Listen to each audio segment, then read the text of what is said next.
নমস্কার বন্ধুরা, পূর্বাস কিচেনে আপনাদের সবাইকে স্বাগত জানাই।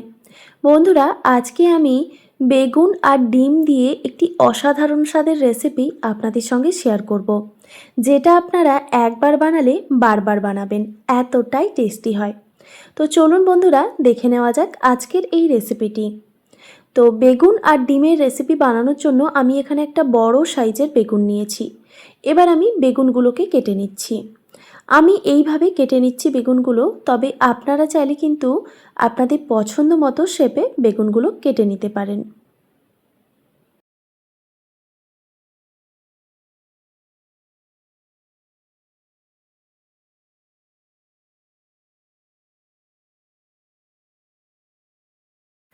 বেগুনটা কিন্তু ঠিক আমি এইভাবেই কেটে নিয়েছি। এবার আমি ডিমগুলোকেও কেটে নেব। আমি ডিমগুলোকে দুই ভাগ করে কেটে নিচ্ছি।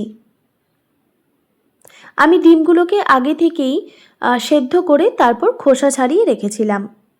এবার আমি এই ডিমগুলোকে দুই ভাগ করে কেটে নিচ্ছি।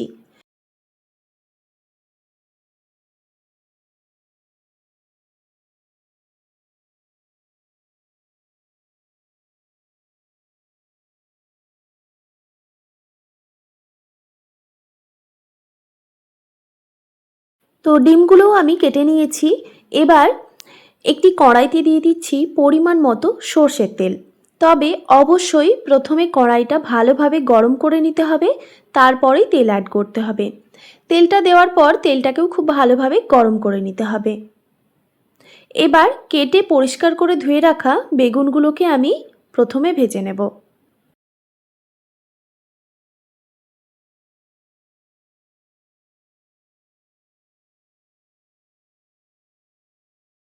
বেগুনগুলো ভাজার সময় অবশ্যই স্বাদমতো নুন আর পরিমাণ মতো হলুদের গুঁড়ো দিয়ে দিতে হবে। আমি এখানে নুন আর হলুদের গুঁড়ো দিয়ে খুব ভালোভাবে বেগুনগুলোকে ভেজে নেব। বেশ লালচে রং করে ভেজে নিতে হবে। আর বেগুনগুলো ভাজার সময় অবশ্যই গ্যাসের ফ্লেমটা লো টু মিডিয়ামে রেখে ভেজে নেবেন, না হলে কিন্তু বেগুনগুলো পুড়ে যেতে পারে। তো খুব ভালোভাবে আমি নাড়াচাড়া করে দিয়েছি। এবার বেগুনগুলো যাতে একটু সেদ্ধ হয়ে যায় সেই জন্য আমি একটি ঢাকনা দিয়ে ঢেকে রেখে দিচ্ছি প্রায় 1 থেকে 1.5 মিনিট মতো, গ্যাসের ফ্লেমটা একদম লোতে রেখে। বেগুনগুলো যতক্ষণে ভাজা হচ্ছে ততক্ষণে এই রেসিপিতে যেই মশলাটা আমি ব্যবহার করব সেটা বেটে নিই। তো একটা মিক্সিং জারে দিয়ে দিলাম 1 টেবিল চামচ পরিমাণে হলুদ সর্ষে, হাফ টেবিল চামচ পরিমাণে কালো সর্ষে আর 1 টেবিল চামচ পরিমাণে পোস্ত, আর ঝালের জন্য দিয়ে দিলাম একটা গোটা শুকনো লঙ্কা। এবার এইগুলোকে খুব ভালোভাবে শুকনো প্রথমে গুঁড়ো করে নিয়েছি মিক্সিতে। তারপর দিয়ে দিচ্ছি একটা মিডিয়াম সাইজের টমেটো কুচি। এবার পরিমাণ মতো জল দিয়ে এটাকে খুব ভালোভাবে বেটে নিতে হবে। তো দেখুন বন্ধুরা, আমি একদম ফাইন পেস্ট করে নিয়েছি। আপনাদের দেখিয়ে দিই ঠিক কিভাবে বেটে নিতে হবে। আপনারা যখন মিক্সিতে মশলা বাটবেন তখন প্রথমে শুকনো উপকরণগুলোকে গুঁড়ো করে নেবেন, তারপরে জল দিয়ে বেটে নেবেন, দেখবেন সুন্দর বাটা হয়ে যাবে। তো এই মশলাটা আমি সাইডে সরিয়ে রেখে দিলাম পরে ব্যবহারের জন্য। আর এই দিকে দেখছি যে বেগুনগুলো ভাজা হয়ে গেছে। আমি কিন্তু মাঝে একবার দুবার ঢাকা সরিয়ে একটু নাড়াচাড়া করে দিয়েছিলাম। গ্যাসের ফ্লেমটা লো টু মিডিয়ামে রেখে আমি বেগুনগুলোকে বেশ লাল লাল করে ভেজে নিয়েছি।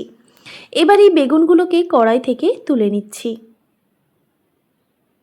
আর বেগুনগুলোকে তুলে নেওয়ার সময় অবশ্যই গ্যাসের ফ্লেমটা হাই করে দিতে হবে, তাহলে বেগুনের মধ্যে যে এক্সট্রা তেলটা সেটা কিন্তু ঝরে যাবে। তো আবারও আমি কড়াইতে পরিমাণ মতো সর্ষের তেল দিয়ে দিলাম।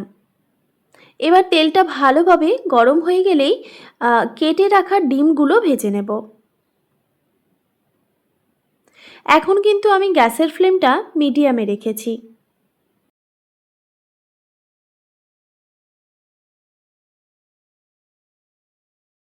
ডিমের এক সাইডটা ভাজা হয়ে গেলে এবার খুব সাবধানে উল্টে দিয়ে এই সাইডটাও ভালোভাবে ভেজে নিতে হবে।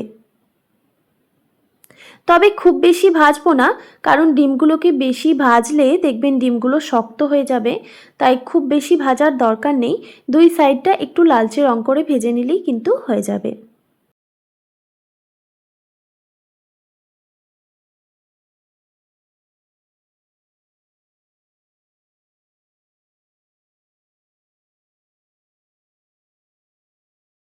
তো দেখুন বন্ধুরা, ডিমগুলো কিন্তু ভালোভাবে ভাজা হয়ে গেছে।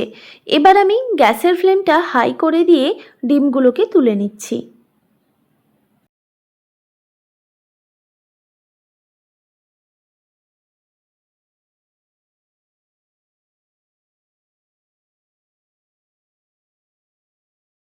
ডিমগুলো তুলে নেওয়ার পর ওই তেলের মধ্যেই দিয়ে দিচ্ছি দুটো মিডিয়াম সাইজের পেঁয়াজ কুচি। এবার পেঁয়াজটাকে ভালোভাবে ভেজে নিতে হবে, গ্যাসের ফ্লেমটা লো টু মিডিয়ামে রেখে।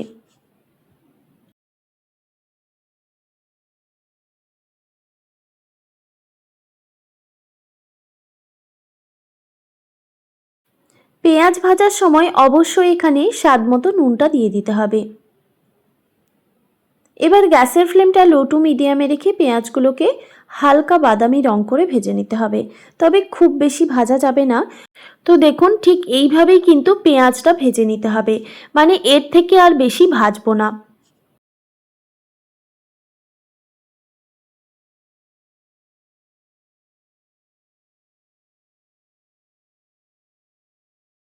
পেঁয়াজটা এইভাবে ভাজা হয়ে গেলেই তখন দিয়ে দিতে হবে মিক্সিতে বেটে রাখা সেই মশলাটা।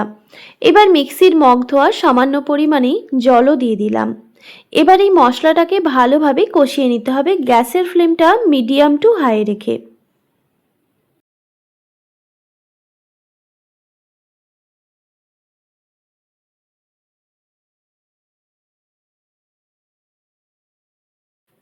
মশলাটা যখন একটু ভাজা হয়ে আসবে তখন এখানে হলুদের গুঁড়ো দিয়ে দিতে হবে।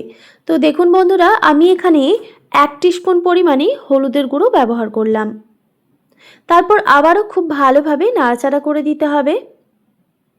এবার গ্যাসের ফ্লেমটা আমি লো টু মিডিয়ামে রেখে ভেজে নেব, কারণ এই সময় গ্যাসের ফ্লেমটা হাই করে দিলে দেখবেন মশলাটা পুড়ে যেতে পারে।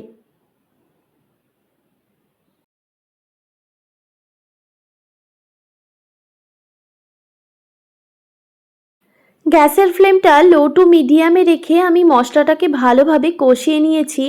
প্রায় 5 থেকে 7 মিনিট মতো টাইম লেগেছে মশলাটা কষাতে। তো দেখুন বন্ধুরা, মশলাটা কিন্তু পারফেক্টভাবে কষানো হয়ে গেছে। তো এখানে আমি দিয়ে দিচ্ছি পরিমাণ মতো জল। আমি এখানে এরকম একটা ছোট বাটির মাপ করে 1 বাটি পরিমাণে জল দিয়েছি। এই রেসিপিতে কিন্তু খুব বেশি জলের প্রয়োজন পড়ে না। তাও আপনারা আপনাদের আন্দাজ মতো জলটা ব্যবহার করবেন। আপনারা কেমন গ্রেভি পছন্দ করেন সেই অনুযায়ী জলটা ব্যবহার করবেন। জলটা দেওয়ার পর আবারও খুব ভালোভাবে নাড়াচাড়া করে দিয়ে গ্যাসের ফ্লেমটা হাই করে দিয়েছিলাম। তো দেখতেই পাচ্ছেন বন্ধুরা, জলটা কিন্তু ফুটে এসেছে। তো এখানে আমি ভেজে রাখা বেগুনগুলো এবার অ্যাড করব। এখন কিন্তু গ্যাসের ফ্লেমটা হাই আছে। তো বন্ধুরা, এখানে আমি আপনাদের বলে দিই, আমি যেহেতু মিক্সিতে মশলা বাটার সময় একটা গোটা শুকনো লঙ্কা ব্যবহার করেছি, তাই কিন্তু আমি এখানে আর কোনো রকম গুঁড়ো লঙ্কা ব্যবহার করিনি। আর এখানে আমি কাঁচা লঙ্কা ব্যবহার করছি, দুটো বড় সাইজের কাঁচা লঙ্কা। যেহেতু একটা শুকনো লঙ্কা ব্যবহার করেছি, তাই এখানে আমি দুটো কাঁচা লঙ্কা ব্যবহার করলাম। তবে আপনারা চাইলে কিন্তু ঝালের পরিমাণটা অবশ্যই কমিয়ে কিংবা বাড়িয়ে দিতে পারেন। তারপর আবারও দেখুন খুব ভালোভাবে নাড়াচাড়া করে দিয়ে প্রায় 1 থেকে 1.5 মিনিট মতো এটাকে রান্না করে নিয়েছি গ্যাসের ফ্লেমটা মিডিয়ামে রেখে। এবার এখানে আমি ভেজে রাখা ডিমগুলো অ্যাড করে দিলাম। ডিমগুলো দেওয়ার পর আবারও ভালোভাবে নাড়াচাড়া করে দিয়ে এবার গ্যাসের ফ্লেমটা আমি অফ করে দেব। তো বন্ধুরা, আমার কাছে কিন্তু ধনেপাতা ছিল না, তাই আমি আর দিলাম না। আপনারা চাইলে কিন্তু এখানে ধনেপাতা দিয়ে তারপর গ্যাসের ফ্লেমটা অফ করে এটাকে গরম গরম পরিবেশন করতে পারেন রুটি কিংবা পরোটার সঙ্গে। আশা করি আজকের এই রেসিপি আপনাদের ভালো লেগেছে। ভালো লেগে থাকলে অবশ্যই একটি like, comment, share and subscribe করে দেবেন। আর পাশে থাকা বেল আইকনটিও প্রেস করে দেবেন, তাহলে নিত্য নতুন রান্নার ভিডিওগুলি আপনাদের কাছে পৌঁছবে। তো ভালো থাকবেন, সুস্থ থাকবেন। দেখা হচ্ছে নতুন কোনো রেসিপি নিয়ে। আর এতক্ষণ আমার সঙ্গে থাকার জন্য আপনাদের সবাইকে অনেক ধন্যবাদ।